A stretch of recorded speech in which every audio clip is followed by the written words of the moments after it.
Парламентте чек аралаш айылдын тургундарына курал берүү мыйзамы 3-чү окууда кабыл алынып колдоо тапты. Мыйзам президент кол койгондон кийин күчүнө кирет.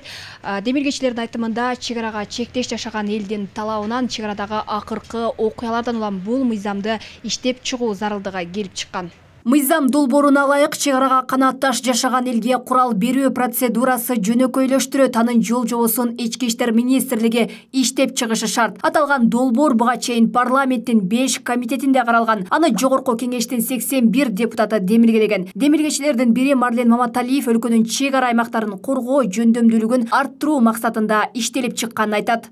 Бир мамлекет менен согушабыз, жолгосом басып барабыз деген ниетибиз жок. Биз болгону бул мыйзамдын негизгиси ушул коргонуу максатында биз кылып атабыз. Анткени бизде толук буга негиз бар. Ички иштер күч органдардын атайын өзүнүн тизмеси менен, алардын буйруктары менен берилет. Анан берилгенде дагы бул үйүн алып бара алып үйүнө койбойт, аны атайын тийиштүү жерлерде кармала турган. Анан буларды дагы тизмесин аныктагандан кийин алар менен ар кандай бир машыгуулар өткөзүлүп турат да.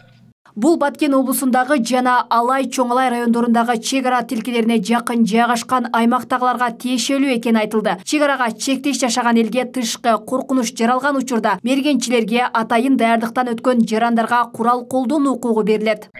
Бул мыйзамды кабыл алуу менен биз өзүбүздүн күч органдарыбыздын күчү жетпей атат дегенди билдирбейбиз. Жок, тескерисинче биз аларга кошумча жанагындай эвакуация болгон учурларда көрүп атасыздар го, салык тармактарда элдер эвакуация болсо аларга ок атылат. Мына ушундай учурларда айрым ошол жөнөмү бар, жолбосо мындай мергенчи болгон өзүбүздүн жарандарыбызга курал берүү маселеси каралды. Өлкөдө чек ара чырында адам өлүмү менен коштолгон окуялар күн алыс катталып турат. Мындан улам чек ара тилкесинде жашаган тургундар курал берүү маселесин бир нече ирет айтып келишкен. Деген менен бул жагдай мыйзам менен бекитилген эмес. Эми мунун эки тарабы бар да. Биринчи тарабы туура эле болду. Эл мурда эле кызыгып жүргөн ошол чек арадан кол салганда оружиялары жок адамдар өлө баштады, кыйналышты, туурабы? Бул туура каралды жогорку кеңеште. Мунун туура эмес жагы бул оружие барып бирөөнүн колуна түшүп калбаш керек.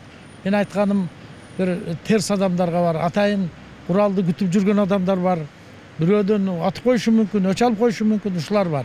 Кыргызстанда курал колдонуу тартиби атайын мыйзамда каралган. Куралга ыктыярдуу ээлик кылууга жол берилген мыйзам 1999-жылы кабыл алынып, акыркы жолу 2021-жылы өзгөртүүлөр жана толуктоолор киргизилген.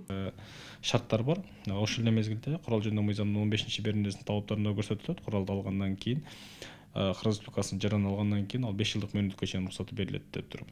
Куралды алгандан кийин ички иштер бөлүмү тарабынан берилгенден кийин алардан каттоо өтөт. Каттоо өткөндөн кийин ал куралды кандай пайдаланып атат, анын огу, гильзасы пайдаланды, пайдаланбады, ал жерге отчет берип туруш керек. Бул мыйзамда так көрсөтүлгөн.